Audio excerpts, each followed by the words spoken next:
Assalamualaikum warahmatullahi wabarakatuh.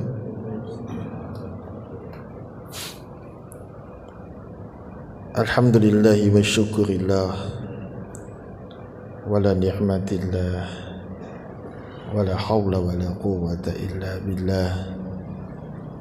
Asyhadu an la ilaha illallah wahdahu la syarika lah wa asyhadu anna Muhammadan abduhu wa rasuluh.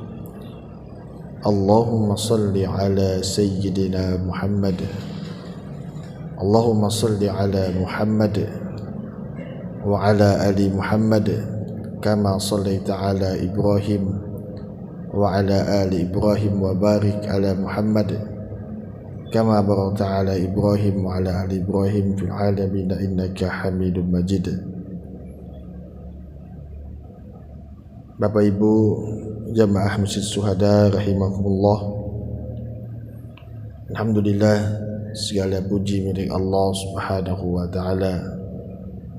Allah limpahkan kita nikmat iman, Islam dan kesehatan sehingga kita bisa melaksanakan ibadah salat subuh berjamaah. Seperti biasa kita akan membacakan beberapa persoalan seputar buku tanya jawab agama, insyaallah pada jilid yang keempat yang disusun oleh tim pimpinan pusat Muhammadiyah Majelis Tarjih. Ada pertanyaan tentang hadis ikhtilafu ummati rahmah. Pertanyaan, bagaimana tanggapan tim Majelis Tarjih terhadap pendapat Ustadz Muhammad Nasiruddin Albani dalam kitabnya Sifatus Salatin Nabi halaman 37 yang menyatakan bahwa hadis yang berbunyi ikhtilafu ummati rahmah itu tidak sah. Tetapi hadis tersebut banyak digunakan oleh para mubaligh. Mohon dijelaskan dan terima kasih. Mufli Baib Jalan Kiai Haji Daeng 35 Majene, Sulawesi Selatan. Untuk memberikan kualifikasi tentang hadis ada dua cara. Pertama dengan mempelajari dulu sanadnya. Kalau sudah sanadnya dipandang sah atau kuat, tidak dhaif, barulah matannya. Matannya itu isinya. Untuk mempelajari sanadnya diperlukan deretan nama perawi hadis. Sejak nama pentahqiq yang umumnya membukukan hasil penelitian itu dalam satu kitab, semisal Kutubus Sittah, sampai kepada sahabat yang menyampaikan hadis tersebut. Sanad untuk hadis ikhtilafu ummati rahmah tidak didapati oleh ahli hadis. Kami ulangi, sanad untuk hadis ikhtilafu ummati tidak didapati oleh hadis, karena hadis tersebut umumnya disebutkan oleh ahli fikih tanpa sanad. Ada yang menyampaikan dengan nafas ikhtilafu ashabi lakum rahman, dan di kalangan marfu artinya sampai kepada Nabi. Disebutkan dalam Al-Firdaus dari sahabat Ibnu Abbas, riwayat ini pun dhaif atau lemah. Dari segi isi kata ikhtilaf ada beberapa pengertian, diantaranya ikhtilaf itu sebalik dari ittifaq, setuju. Demikian dalam kamus Al-Misbahul Munir halaman 193. Dalam ayat 190 surat Ali Imran, ikhtilaf dalam arti perbedaan seperti beda malam dan siang. Dalam ayat 113 surah Al-Baqarah, ikhtilaf antara orang Yahudi dan Nasrani menunjukkan pertentangan yang tidak baik. bukan sekedar beda pendapat seperti dimaksudkan oleh ahli fikih, terutama para mujtahidin yang kebanyakan dapat menghargai pendapat mujtahid lain. Perbedaan pendapat para mujtahidin bukan bertentangan dalam memahami nas Al-Quran maupun hadis tentang lapang dada pemahaman yang mendekati kepada kebenaran sesuatu dengan ijtihad masing-masing tentu ada hikmahnya. Di samping itu juga ada sedikit negatifnya. Kalau yang dimaksud perbedaan pendapat yang didasari lapang dada dalam rangka pemahaman yang lebih mendekati kepada kebenaran sesuai dengan anjuran agama agar kita selalu berpikir yang benar, barangkali dapatlah kita menggunakan kata-kata perbedaan itu mengandung rahmat.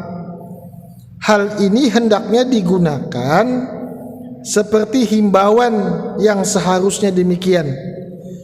Janganlah hal ini didasarkan kata-kata di atas dengan mengemukakan bahwa hal itu sebagai hadis Nabi yang sah. Kita boleh mengatakan hal itu sebagai kata-kata hikmah. Maksudnya bukan kata-kata dari Nabi. Kita boleh mengatakan katakanlah itu sebagai kata-kata hikmah, yaitu ikhtilafu ummati rahmah, merupakan kata-kata hikmah, bukan kata-kata dari Nabi. Kita boleh mengatakan bahwa itu kata-kata hikmah. Barangkali lebih selamat, hal itu lebih selamat daripada kita menyatakan itu bukan hadis Nabi. Ketidaksahihannya hadis yang Anda tanyakan di atas juga diterangkan oleh peneliti hadis dari Beirut dalam kitab Asnal Muta'alib, yakni Asy-Syaikh Muhammad Ibnu Asy-Syayyid Darwisi. Kemudian jamaah yang dirahmati Allah Subhanahu wa taala, menyebarkan kejelekan orang lain. Menyebarkan kejelekan orang lain termasuk yang tidak diridhai Allah. Demikian yang saya peroleh dalam suatu pengajian. Bagaimana halnya seorang wartawan yang memberitakan kejahatan seseorang dalam soal kriminal, apakah itu berdosa? Basuki kantor pos dan giro Susukan Boyolali. Jawaban: menyebarluaskan kejelekan orang lain memang perbuatan yang dilarang dalam agama Islam. Menurut makna beberapa riwayat hadis dapat kita ambil pengertian seseorang yang muslim hendaknya suka menutup kejelekan orang lain. Orang yang suka menutup aib kejelekan orang lain, Allah akan menutup aibnya di hari kiamat. Kami ulangi, orang yang suka menutup aib kejelekan orang lain, Allah akan menutup aibnya di hari kiamat. Wa man satara musliman satarallahu yaumal qiyamah. Artinya, dan barang siapa menutup aib seseorang Islam, Allah akan menutup aibnya di hari kiamat kelak. Hadis riwayat Al-Bukhari dari Safwan. Dalam riwayat Ahmad diterangkan adanya tambahan kata sehingga artinya menjadi bertambah. Barang siapa yang menutup aib saudaranya muslim di dunia dan tidak membukanya, Allah akan menutup kejelekannya di hari kiamat. Anjuran menutup kejelekan orang lain demikian tentu mengandung maksud agar orang yang ditutup kejelekannya itu mau memperbaiki perbuatannya sehingga menjadi lebih baik. Tetapi kalau justru dengan menutup kejelekannya orang itu menjadi lebih jelek perbuatannya sehingga masyarakat dirugikan, maka kewajiban menutup kejelekan orang lain itu menjadi gugur. Maka untuk melindungi masyarakat dari kerugiannya dan kerusakan ulah orang lain itu, tiada halangan atau larangan untuk mengungkapkan kejelekan orang itu kalau memang sudah jelas. Jadi menampakkan kejelekan orang lain itu dibolehkan kalau dalam keadaan terpaksa demi kemaslahatan yang jelas dan kemaslahatan yang lebih besar. Ulama ahli hukum Islam menetapkan dasar kebolehan demikian atas dasar ijtihad,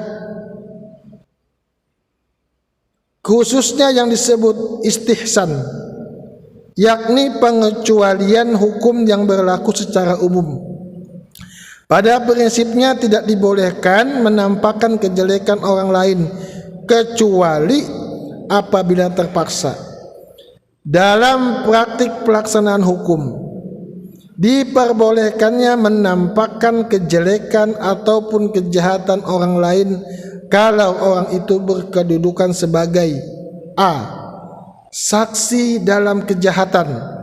Untuk melindungi masyarakat dibolehkan menampakkan kejelekan orang lain. b. Orang yang dianiaya.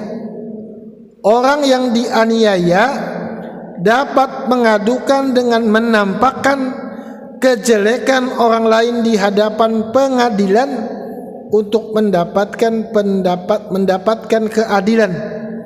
C. Petugas yang tugasnya memang mengungkap kejahatan, seperti dahulu disebut petugas amar ma'ruf, petugas utasib yang sekarang dikenal dengan sebutan jaksa. D. Keterangan seseorang dalam rangka menegakkan agama, seperti ilmuwan hadis menerangkan tentang cacat kejujuran seseorang. E. Juga dibolehkan seseorang mengungkapkan kejelekan orang lain dalam rangka untuk mengingatkan masyarakat agar masyarakat terlindung dari kejahatan itu. Barangkali untuk yang terakhir ini dapat dijadikan dasar untuk menjawab pokok persoalan tentang wartawan yang memberitahukan kejahatan. Wartawan adalah termasuk orang yang bekerja atas dasar profesi dan kode etiknya, menjauhkan diri dari sentimen pribadi dalam mengungkap kejahatan yang sudah jelas dengan fakta yang nyata untuk melindungi masyarakat. Kalau seseorang wartawan melakukan tugasnya demikian, maka pemberitaannya dapat dibenarkan seperti kriteria yang tersebut di atas. Semoga dua persoalan ini menambah wawasan keagamaan bagi kita, dan semoga kita bisa mengamalkan apa yang diperintahkan oleh Allah dan Rasulnya. Kita tutup dengan doa kafaratul majlis. Subhanakallahumma wa bihamdika asyhadu an la ilaha illa anta astaghfiruka wa atubu ilaik. Assalamualaikum warahmatullahi wabarakatuh.